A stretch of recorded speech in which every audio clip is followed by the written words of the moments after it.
올해 31살의 혜은 씨는 공덕동에 삽니다. 이 동네 이사 온 지 얼마나 되셨어요? 한 3년 됐어요. 그리고 이 동네 좋아하죠. 시장도 있고 집들도 되게 네모 반듯한 아파트 말고 다양한 집들 있잖아요. 그래서 좋아해요. 부동산을 지나가면 늘 매물을 눈여겨봅니다. 지금 있는 집에서 방이 더 있으면 좋을 것 같아서요. 보니까 어떠세요? 비싸네요. 집이 너무 비싸요.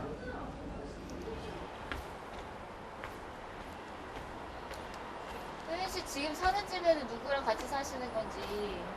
저 동생 둘이랑요. 그리고 애인이랑 넷이 살고 있어요.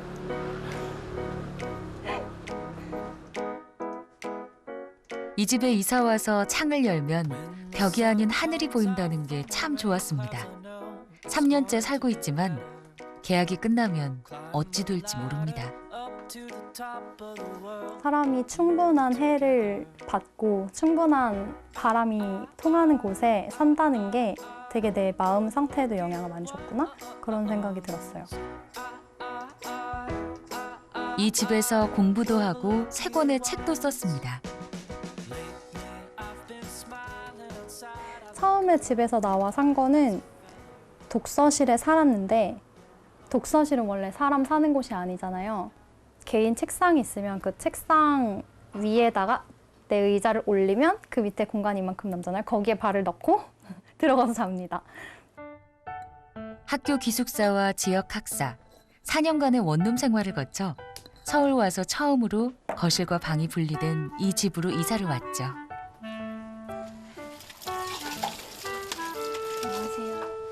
안녕하세요. 안녕하세요. 안녕하세요. 네, 공덕동 하우스에 살고 있는 이문입니다. 안녕하세요. 저는 공덕동 하우스에서 살고 있는 홍주은입니다. 이 집의 막내 쫑이 씨입니다. 안녕하세요. 안녕하세요. 저희는 결혼을 하지 않고도 잘 살고 싶은 사람들이 모여서 같이 살고 있고요. 이 집에는 4사람이 삽니다. 혜은 씨와 니문 씨는 애인 사이, 혜은 씨와 준희 씨, 쫑이 씨는 남매 사이죠. 이들 넷은 친구입니다. 서로 반말을 하고 별칭을 부르죠. 그들이 사는 집은 부재가 있습니다. 공덕동 하우스 비혼지향 생활공동체. 이 이름으로 개간지도 내고 있습니다. 사람들은 보통 비혼이라고 생각했을 때 나는 젊어서 자유롭게 살고 싶어. 그리고 자기 개발하는 삶 이렇게 생각을 하는데 저는 그거랑은 좀 다른 생각을 하고 있거든요. 더 긴밀한 관계를 맺고 건강한 관계를 맺는 방법은 뭐가 있을까 고민을 하다 보니까 여기까지 오게 된 것 같아요. 어쩌다 다 이렇게 차려입고 너는 뭐 진주가 이렇게 부럭부럭 자라있니?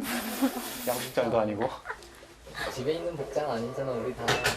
아니 저는 안 씻으면 이 복장이에요.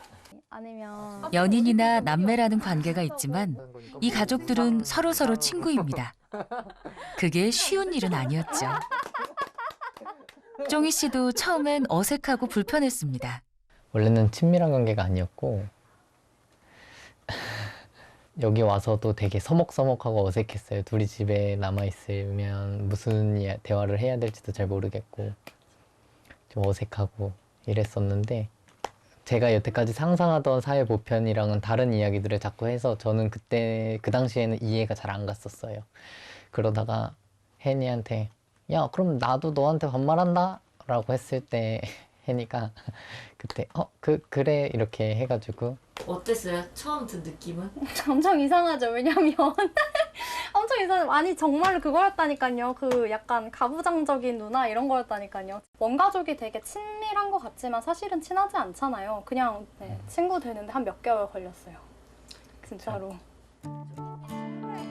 이들은 모두가 평등하고 서로를 존중할 수 있는 이 관계가 마음에 듭니다. 그에 비해 기존의 가족 관계는 권위적이고 불평등하다고 생각했죠. 그게 비혼의 첫 번째 이유입니다. 비혼 지향 생활 공동체가 이름을 지은 거는 누가 지었어요? 저희 회의에서요. 네. 그러니까 이 이름이 필요했던 이유는요. 저희 관계를 설명하려면 너무 많은 말이 필요했어요. 예를 들면 결혼한 사람들은 되게 쉬워요. 남편입니다. 제 아내예요. 이렇게 말하면 끝나는데 저희는 이렇게는 애인인데요. 이렇게는 동생인데 얘도 동생인데 사실 안 친했고요. 얘랑 얘는 가족이거든요. 가족이 아니라고? 아니요, 가족이 맞거든요. 이런 식으로 되게 많은 말이 필요하고 결혼은 언제 할 거냐. 자꾸 결혼하면 찢어지는 거예요? 뭐 동생 결혼하면? 아니야! 우리 계속 같이 살고 싶어. 근데 왜 사람들이 그렇게 말하지? 결혼제도 밖에 제도가 없어서 그렇구나. 그러면 안 되겠다. 이게 우리 의제야. 갖고 가자. 이런 식으로 된 거죠. 네. 혼인 신고를 하고 결혼식을 함으로써 기존의 질서 속으로 들어가고 싶지 않습니다. 결혼이라는 한 가지 방식만을 강요하는 사회. 그게 아니면 법적 지위를 주지 않는 이런 현실과 타협하고 싶지도 않습니다. 당연히 아이를 낳을 생각도 없습니다. 다들 당연하게 아이를 낳는 사회잖아요. 근데 아이 낳는 게 환영받지 못하던 세대에 제가 태어났어요. 저는 80년대 후반생이고 제 또래들은 대부분 집에서 하나, 둘 정도의 형제들이 있는 집안이었는데 저희는 형제가 5이었거든요. 그런 경험들을 하면서 아이가 굉장히 손이 많이 가고 이게 보통 잘 해가지고 산 훌륭한 사람이 잘할 수 있는 게 아니구나. 아이가 그냥 어른이 되는 게 아니구나. 그런 생각들을 했던 것 같아요. 저희가 지금 형제가 5명인데 이제 넷째부터는 이제 보험 가입도 안 되게끔 되어 있어서 이제 저희가 거의 다 보건소에서 출산을 했는데 넷째인 제 동생은 보건소에서 출산을 못했어요. 누군가의 몸에 출산을 하고 말고에 대해서 계속 국가가 이제 강요를 하는 분위기를 이렇게 만들어내는 거잖아요. 저출산이라고 하는 것은 사회적인 문제라기보다는 사회 구성원으로서 온당한 대우를 받을 수 있을 것인가에 대한 고민이 없이 살아온 대한민국의 지금 현재 현주소라고 생각합니다. 80년대까지만 해도 자식이 많으면 불이익을 주는 산하 제한 정책을 폈습니다. 한 자녀를 낳고 단산한 가정에 대해서는 내년부터 자녀에게 취약 전까지 의료보험 혜택을 제공하고 새마을 유아원 무료 교육 혜택을 주기로 했으며 특히 소득이 낮은 가정에는 일정 기간 육아보조비와 산모 요양비를 지급하는 방안을 마련할 계획이며 반면에 3자녀 이상의 가정에는 3번째 자녀가 출생할 때부터 주민세와 의료보험료를 추가 부담시킬 방침입니다. 이와 같이 다산가정에 불이익을 주는 제도를 추진한다면 94년에 가서 인구 증가율이 1% 수준에 도달할 것이고 이 목표가 달성돼도 2023년경에야 선진국 수준인 0%에 이를 것으로 전망하고 있습니다.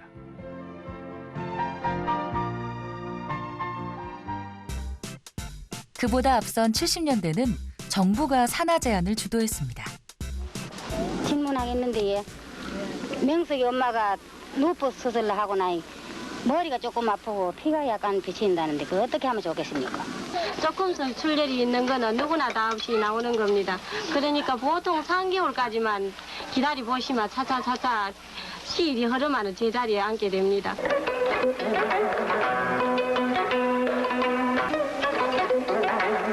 마을의 이웃 부인들을 설득시키고 인도하여 시술반차까지 데려오는 일은 어려우나 또한 즐거운 일이다.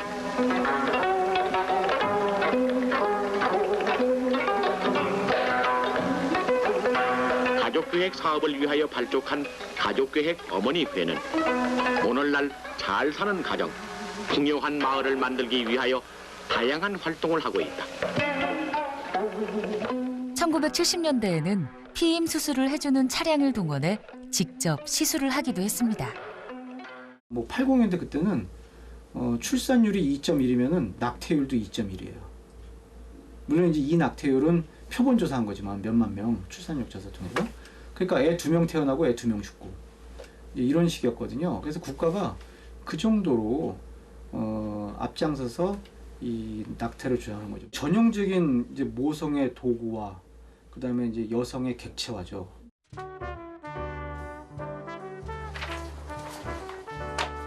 공덕동 하우스 식구들이 분주합니다. 이렇게 너무 깨끗한 것 같은데 오늘 무슨 날이에요?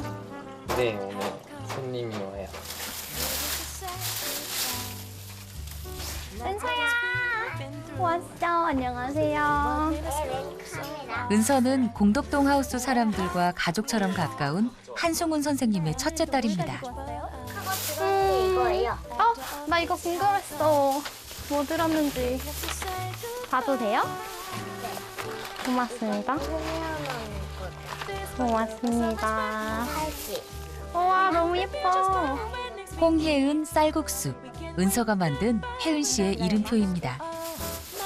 연필 있지? 연필해줄까? 짠. 볼까요? 짜잔. 직접 만든 스티커입니다. 이거는 그림을 민기 쌤이 그린 거야. 너 오늘 홍민기랑 인사했어? 민기적이라 불리는 민기 씨는 공덕동 하우스의 또 다른 멤버입니다. 영석 씨는 이곳에서 영스톤으로 불립니다. 공덕동에서 함께 사는 사람은 4명이지만 공덕동 하우스 멤버로 가깝게 지내는 사람들은 더 많습니다. 사진 속 9명은 언젠가 함께 사는 것도 고민하고 있는 공동체 구성원들이죠. 네, 홍현 씨가 지금 이렇게 실제 오프라인 생활 공동체를 만들기 전에 만들었던 아주 큰 규모의 온라인 공동체가 있었는데 그걸 통해서 알게 됐습니다. 은서야 이거 어디서 많이 봤는데? 얘는 뭐지요? 비틀 라이온. 그렇지. 맞았구나. 나중에 선물해 준다. 뭐 갖고 싶어요? 저 얘예요. 무지. 응.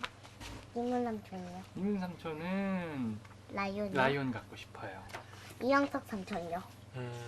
남은 거 가질게요. 피지요? 네. 이만큼에 뜰 수 있어요? 은서 아빠가 벗들과 회포를 풀 동안 7살 은서는 니문 씨와 놉니다. 은서보다 니문 씨가 더 즐거워 보입니다.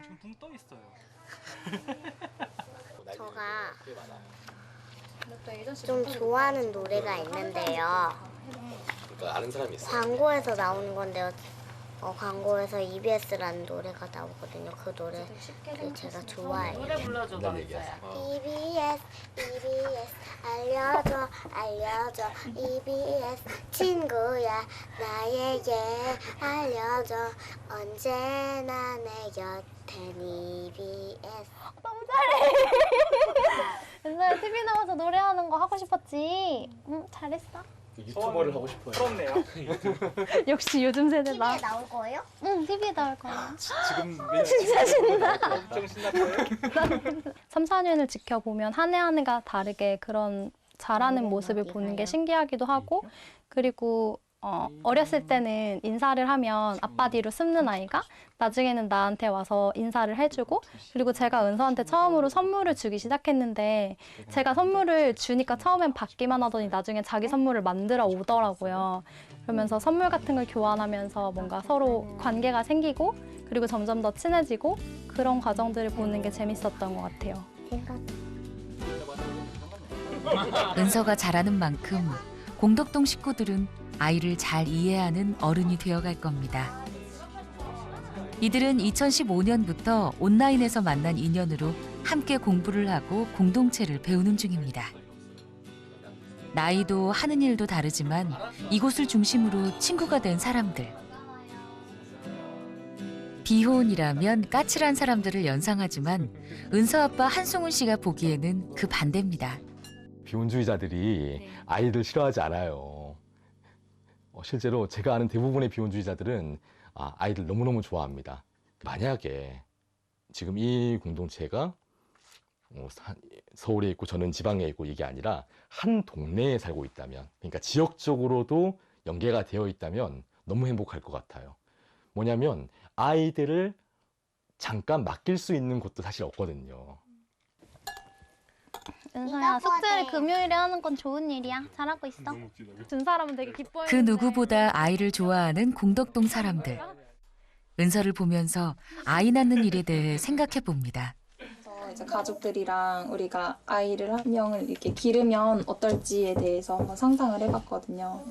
사실 어려움이 많겠죠. 뭐 경제적으로나 그리고 사회적으로도 우리를 가족으로 지금은 인정하지 않으니까 그 우리가 기르는 아이를 제대로 된 가족이 없는 아이라고 생각할 수도 있겠고, 당연히 결혼하지 않고 이제 아이를 낳는다면 어려운 점이 많을 거라고 생각해요. 2018년 결혼을 해야 한다고 답한 사람보다 결혼하지 않아도 같이 살 수 있다고 답한 사람들이 더 많습니다. 역대 최고 기록이죠. 하지만 출산은 다른 문제입니다. 비혼 출산은 한국에선 여전히 있어서는 안 되는 일입니다. 출산율이 1.0 이하여도 한국인이 원하는 건 결혼한 정상 가족의 아이죠. 동거나 결혼하지 않은 상태에서 어떤 파트너와 배우자와 같이 사는 문제, 이런 문제들에 대해서 굉장히 호의적이거나 이러지 않잖아요. 그런데 예를 들면 스웨덴이나 프랑스 같은 경우를 보면 비혼 관계에서 출산한 아동이 전체 아동들이 한 대략 50에서 60% 정도 되거든요. 우리 사회 문제는 결혼을 하지 않는 건 우리나 서구나 마찬가지인데, 결혼에 대한 대안적 결합 체계나 대안적 어떤 생활의 형태나 이런 것들을 인정하느냐, 인정하지 않느냐, 이런 부분에서 큰 차이가 있기 때문에 한국에서 유일한 선택은 결혼밖에 없는 거죠. 이제 그것이 저는 문제라고 생각합니다. 북적이던 밤이 지나고 아침이 밝았습니다.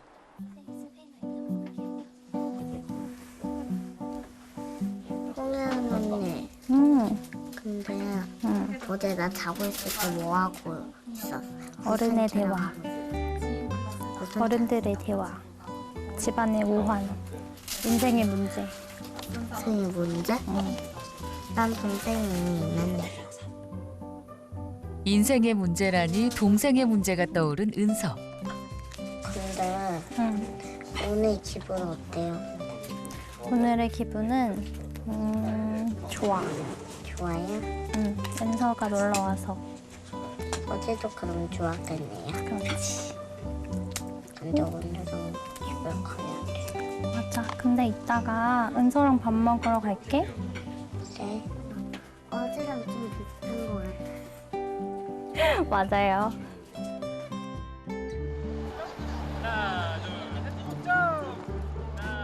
공덕동 식구들의 꿈은 이 공동체 안에서만 행복한 사람이 되는 것이 아닙니다. 세상이 달라져서 모든 차별이 지금보다 줄어드는 겁니다. 결혼보다, 아이보다 그런 세상이 먼저 와야 한다고 생각하죠.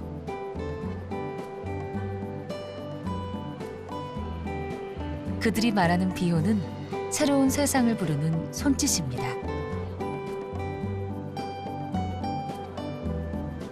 시대는 변하고 있는데 여전히 19세기나 20세기적인 결혼 형태를 고집하는 한국 사회에서 살아가는 21세기의 청년들은 결혼을 피하는 선택밖에 할 수 없는 거죠. 우리 청년들에게 자신이 어떻게 살지에 대한 다양한 선택지를 주면 좋겠다는 생각이 들어요. 그중에 결혼을 하고 싶은 친구들도 있을 거예요. 그럼 결혼을 하게 하고, 그다음 나는 결혼이란 제도 말고도 내가 사랑하는 사람과 살고 싶은 사람도 있을 거고, 그럼 그렇게 살게 그것들을 인정하고 용인하고. 하지만 결혼을 하건 어떤 형식으로 살고 있건 간에 그 사람들 우리의 시민이라면 모든 곳에 동등한 권리를 부여해야 한다는 거죠.